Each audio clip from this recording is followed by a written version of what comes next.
Hey guys, today we are doing a video on your winch cable replacement. We've had some customers requesting this video to help them along as they're trying to replace their own winch cable. So today we've got a 4,500 pound, 120 inch wide Craftlander lift. This one happens to be set up for a tri-tune. This is brand new, getting ready to go out to a customer tomorrow. I figured now is a great time to go through this. So of course, we do not have a bad cable in this lift, but we're going to simulate that for you and walk you through all of the steps necessary to get your cable changed out. So first of all, and excuse the shaky camera work, but I'm here all alone trying to get this done. So you're going to start with your winch box cover. We've got to loosen the screws. There's one screw up here and one screw down there. We're going to loosen these.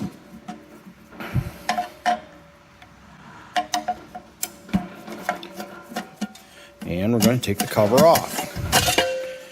Now, inside here, you'll see your winch drum with the cable wrapped on it. If you broke a cable or it's been many years and you've had some trouble with it, yours probably isn't going to look as nice and neat as this. There's going to be some frayed bits and pieces and some other ugliness. Now, you're going to have to use a pliers or screwdriver, if that's the case, to unravel that cable and get it removed from the box. But in this case here, we've got the cover off. We have access. This is the new style pinch bolt type retainer for the cable. If your lift is 2018 or older, you're going to have a wedge style retainer in there. I've gone through that in another video. I can link that in this video. But for our purposes here, we're going to just kind of simulate that we're going to replace the cable. It's not broken, but it's worn and it's a preventative thing. So in this situation here, the next step we have to do is to support the carriage. We want the carriage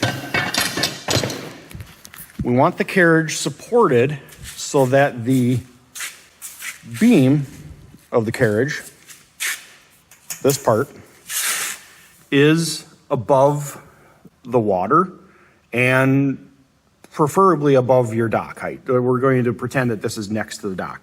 And the reason we want it that high is so that we can see down this tube and watch our cable feed in as we bring in the new one.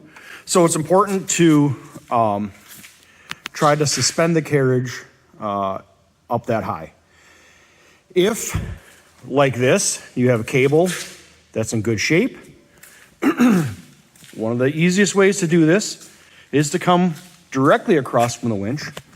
You have your upper front to rear tube. We can attach a ratchet strap around that and down to the carriage. And that will hold the carriage for us while we do our repair. If you have a broken cable, you have a couple of options. Option number one, you can use a couple of ratchet straps, one strap at a time. So you would wrap a strap up around the upper tube, go around the beam, ratchet it until that ratchet gets tight and you can't ratchet it anymore. Then wrap another strap around there and ratchet that one up until it's tight. And then loosen strap number one, reset, and go again.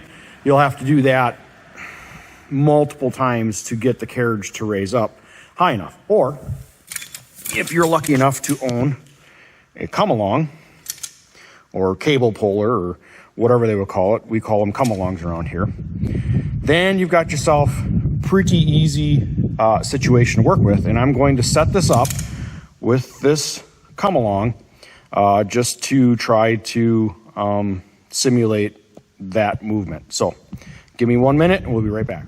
Okay, so I've got my come along cable puller, whatever we're going to call it here, attached. around the upper tube, near the column. You go in the middle, you're gonna have less support. You could start to bend that tube and have some other issues. So we're near the column, we're wrapped around the upper tube, and I'm wrapped down around the carriage. Now, I'm not here to teach you how to run a come along. You're gonna have to figure all that out yourself. But as we tighten this up, we're going to start to lift the carriage. Now, again, we can do the same thing with a ratchet strap, however you want to do it. But as you see now, we've got the weight off of the carriage, slacken the winch cable. Now we can start to begin our cable replacement. So we're going to go back over here to our winch box. Again, remember, we've got the set screw type retaining system here.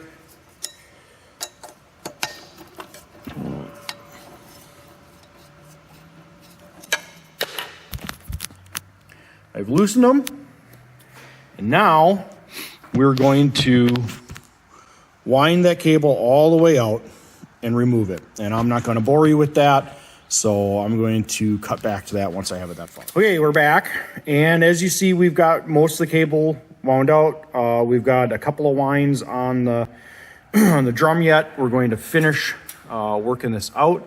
Let me run the winch down. Now, again, if your cable was broken or frayed and it was a big mess, you're gonna fight with it a little bit. You're gonna need, like, say, some pliers, some screwdrivers, wear some gloves, because those frayed cables can really cut you up pretty easily. So get in there, dig out all the pieces. We're going to wind this out the rest of the way.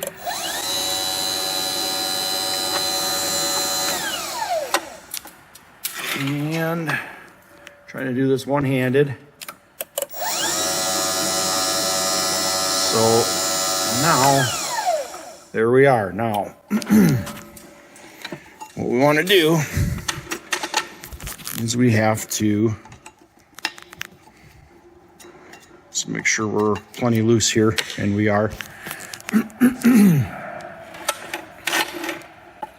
We have got to work this cable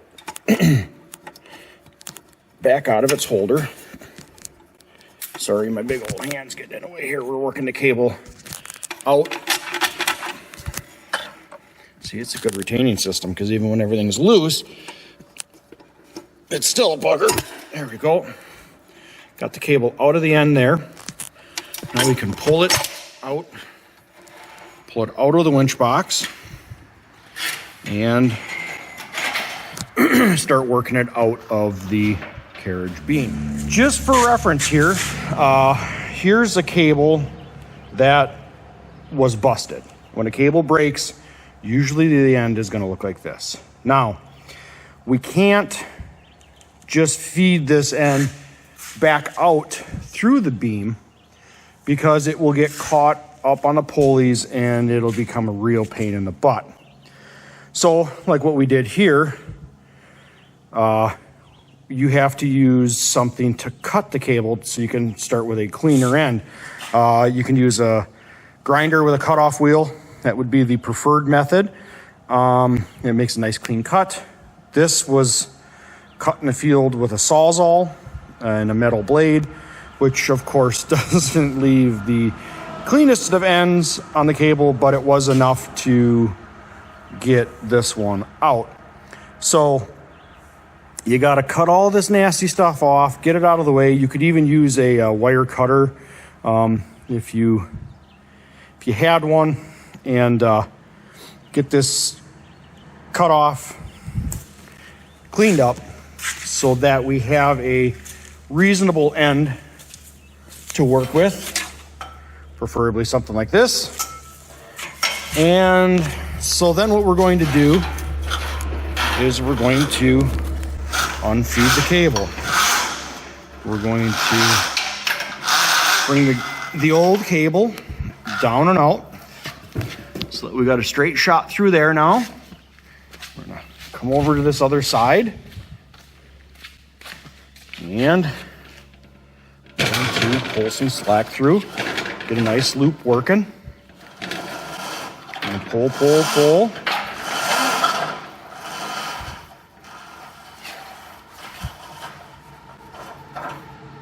There you go. Got my cable. We're on the corner of the lift that is directly across from the winch. We pulled it out of there. Now all that's left is to pull this end up and out of that tube. It's going to come up through here.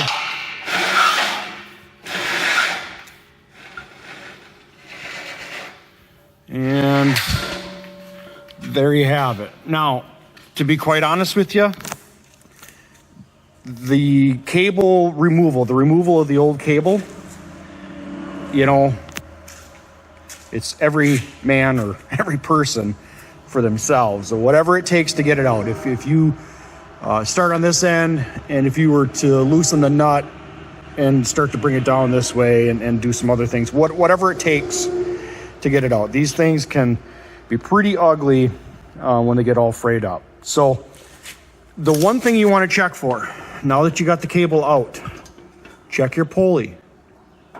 Make sure it spins nicely. Make sure there's no cracks or splits in it. Some of the older pulleys like to split right up the middle here. And what would happen is they would split, and then the cable would start to actually ride on the bushing that's up inside there. If you have to replace a cable, or I'm sorry, if you have to replace a pulley, it's pretty easy. You've got your bolt head here. You've got that nut there. That would require a crescent wrench or a 15/16 wrench and or socket. If you have some of the older, I say older, I mean like 2014 and older Craftlanders, this nut here takes a 1.25 inch socket, and the bolt head, I believe, was like 1 1/16 inch. Either way, 2 crescent wrenches would do the same thing. If you're calling in to order up some replacement parts, we need to know the year of your boat lift so that we can determine what type of pulleys you have. Some of the older lifts, 2018, let's just say 2018 and older, had on the inside of the V-brace, kind of in this area right here, was a little metal tag, and that tag would tell you the year and the model of that. On some of the newer lifts now, the newest version, it is actually etched right into the column, and it'll tell you the build year. If you come up here, V4521 means it's a 2021 model. Now, they started this in 2020, so from, let's just say 2018 to 2020, they had a sticker. It'd be a decal that was kind of up in this area here, and that would tell you all the information you needed as far as model year and the model of it. So back to the pulleys. Make sure they're in good shape, no cracks. Make sure they turn freely and nice. If you see a damaged pulley, do not put a new cable in, because you're going to just ruin that cable almost immediately. I would say stop, get some pulleys, replacement parts, whatever you need, and go from there. So, okay, so we're back here. We've got our new cable. Of course, this one's kind of got that end messed up because it's the cable that was in here. So we're going to start over. We're going to put the cable through here, through that hole, and back down and thread it in. So give me a second to get this started. Now, what I have found is on your replacement cable, your one end is going to be like this, and the other end is going to be kind of a blank.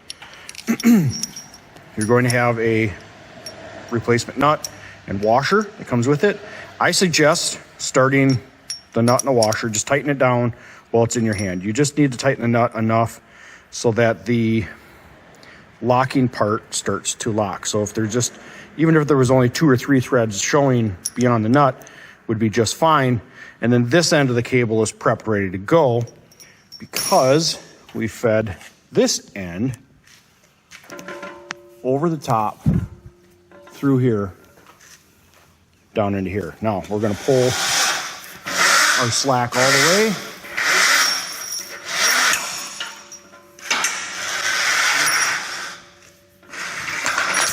And there you have it. That end is set.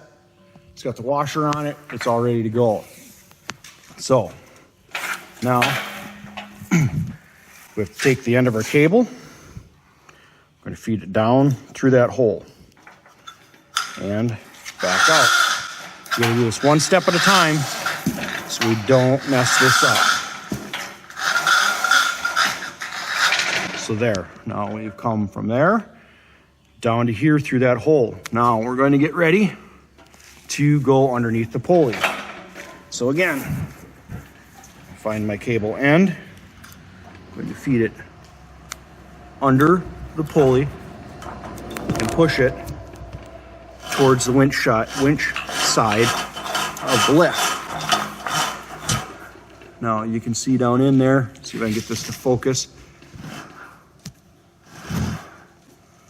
It is heading towards that winch side.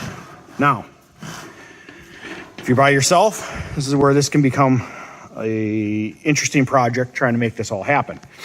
But if you have a helper, and just so happens that Nick just showed up, so Nick's going to help me out here. What Nick is going to do, he is on the dock end. He was watching this cable come through, and it has come through too far, and it's not under the pulley. We need it to go right under here. So he's going to yell directions at me as to what I have to do. Now, this is pretty simple, and the best way to do this is, you got to work up your communication. We're going to pretend that the lake end is that way and that the shore is over here. So what he's going to tell me where I need to pull the cable and what I need to do with it. So what do I need to do, Nick? Pull back towards you. Pull back towards me. Keep going. Keep going. Keep going. Stop. Okay. Go to the shore end. We're going to go to the shore. So to go to the shore end, I'm going to rotate the cable. By rotating the cable here, it'll make that end kind of flop. So let's see how I'm rotating. Okay. Push towards me. He told me to stop and push towards him. And we came through. So you see how quick and easy that is? I mean, a matter of, 1 minute, we've got it threaded. Now, if you're by yourself, this is going to be can be extremely frustrating. Just be patient, take your time, and do your best.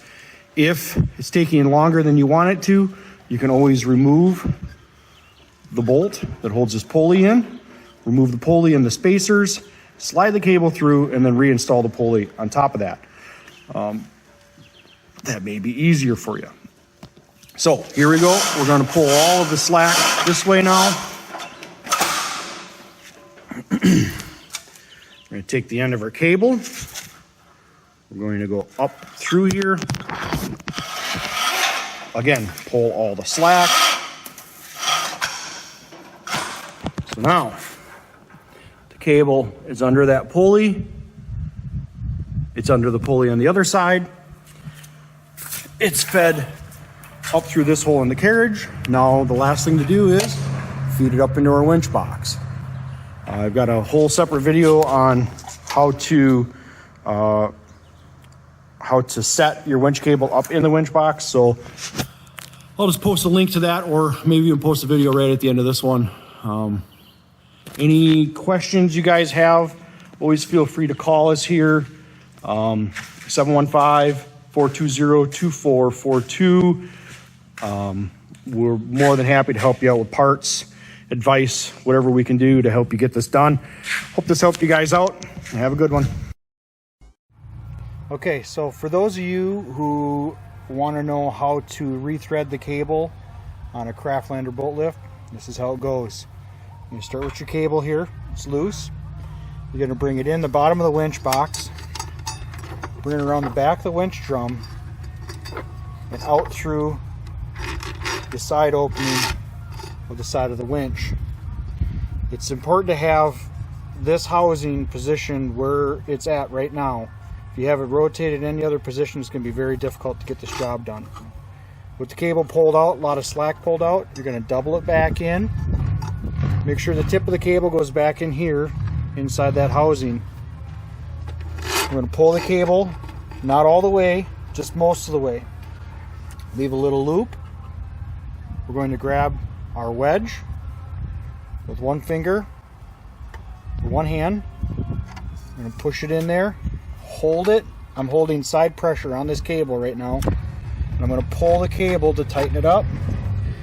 Guide that in there, give it a good tug, and make sure it's secure. After that, crank your winch up as normal, and everything should be good.